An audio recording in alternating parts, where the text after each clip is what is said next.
Hallelujah, Hallelujah.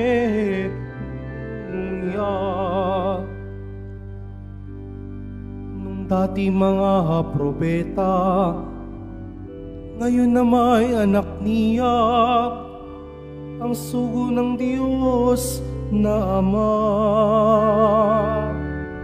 Hallelujah, Hallelujah, Hallelujah, Hallelujah.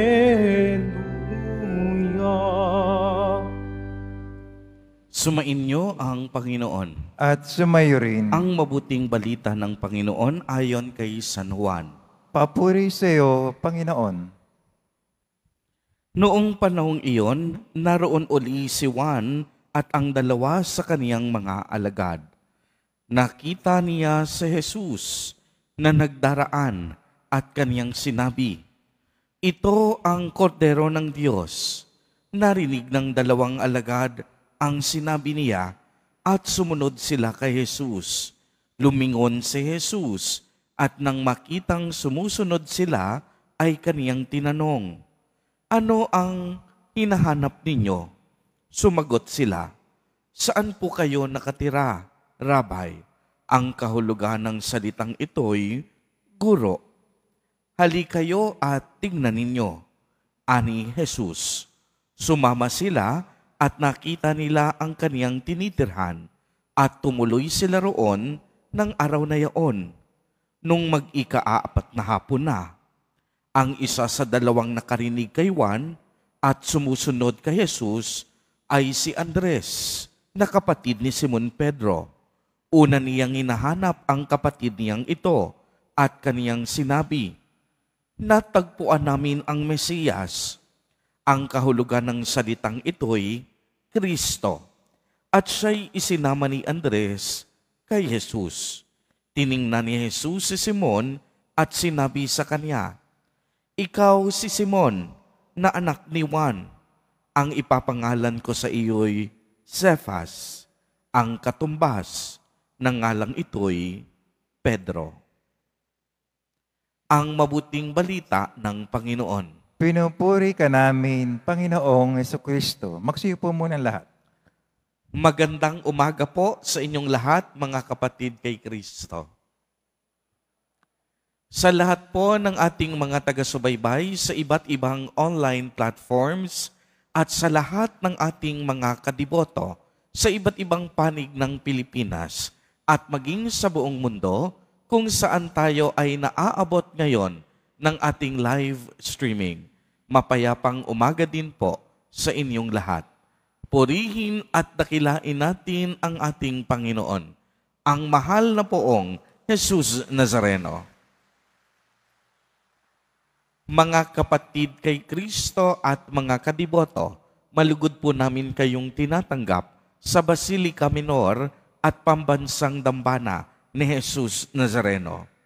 Narinig po natin sa ating ebanghelyo sa araw na ito ang pagsunod ni San Andres, San Juan at San Pedro sa tahanan ng ating mahal na poong Jesus Nazareno. Maliwanag po nating narinig ang makapangyarihang paanyaya ng ating Panginoon. "Hali kayo at tignan ninyo." Sa wikang Ingles, "Come and see." At pagsama nila kay Jesus, ang sabi nila, iisa ang kanilang ipinahayag. "Natagpuan namin ang Mesiyas." Tunay ngang sa ating pagsunod kay Jesus Nazareno, masusumpungan natin ang Diyos. Masusumpungan natin ang kaligtasan, kaginhawahan, at kapanatagan ng ating buhay. Uulitin ko po, sapagkat ito'y napakahalaga, ang pagsunod po natin sa ating Nuestro Padre Jesus Nazareno, ang pagsunod natin kay Jesus, masusumpungan natin ang kaligtasan at kapanatagan sa ating buhay. Alam po ninyo mga kapatid, kung ating pagninilayan sa ating makabagong panahon, tila baga mahirap ang salitang pagsunod. Sadyang nagbago na ang maraming bagay. Ang mga tao ngayon, marami na kasing pinagkakalibangan. Sa araw-araw, ang daming pwedeng gawin. Kaya kadalasan nakakalimutan na natin ang sumunod sa tinig at utos ng Diyos. Kung inyong mapapansin, maraming pagkakataon na inuuna natin ang ating mga sarili sa halip sundin ang kalooban ng Diyos. Mas inuuna natin, unang-una, magbigay tayo ng halimbawa. Ang iba't ibang social media platforms, kadalasan nauubos ang ating mga oras sa mga ito. Inuuna din natin kadalasan ang pagpunta sa mga malls at department store. Mas inuuna natin ang pamimili ng mga gamit. In short, inuuna natin ang ating mga sarili. Subalit sa araw na ito, napakalaking hamon sa atin ang pagsunod sa tawag at kalooban ng Diyos. Lagi ko nga pong sinasabi, hindi naman madali ang sumunod. Hindi madali ang sundin ang mga itinuturo ng Diyos. Ngunit, bagamat ito'y mahirap, lalong-lalo na sa ating kapanahunan, ito ay posible. Unang-una, kung gugustuhin natin. Dahil ang banal na Espiritu at grasya ng Diyos, laging naririyan upang tulungan tayo. Kaya lagi ko ngang ibinabahagi, bagamat mahirap, ito ay posible. Bagamat ang akala natin ay imposible, posible sa Diyos. Magaganap natin ang pagsunod sa tawag ng Diyos kung makikipagtulungan tayo sa Kaniyang grasya at kalooban. Kaya nga kung inyo ding mapapansin, ang buong buhay ni Jesus, inialay niya sa pagsunod sa kalooban ng Diyos. Ipinakita niya ang Kaniyang buong buhay, nakalaan lamang para sa paghahari ng Ama. Tinatawag tayo ng Diyos upang mabuhay ng may pagmamahal sa Diyos at mabuting pagsunod sa Kaniyang kalooban.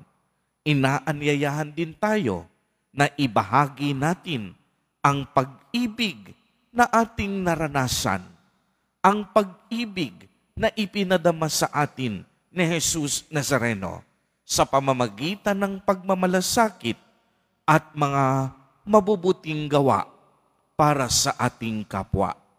Sa tuwing tayo po ay nagsisimba at nagdarasal dito mismo sa tahanan at dambana ni Jesus Nazareno, at sa tuwing pinagmamasdan natin ang Kaniyang banal na imahe, patuloy nating ipanalangin na kagaya ng mga apostol, makatugon din tayo sa tawag ng Diyos. Naway mas lalo pang lumakas ang ating kalooban at huwag agad susuko sa iba't ibang hamon ng buhay. Huwag tayong mawala ng pag-asa anumang pagsubok na ating kinaharap. Ito po ang tema ng ating hubileo sa taong ito, na huwag tayong mawawalan ng pag-asa, sapagkat ang pag-asang ito, kaloob mismo ng Diyos. Isang pag-asa na hindi pwedeng manakaw ninuman. Isang pag-asa na itinanim ng Diyos sa ating mga puso. Isang pag-asa na dadalhin natin hanggang makaharap natin ang ating Panginoon sa langit. Amen. Purihin at dakilain natin ang ating Panginoon, ang mahal na poong Jesus Nazareno.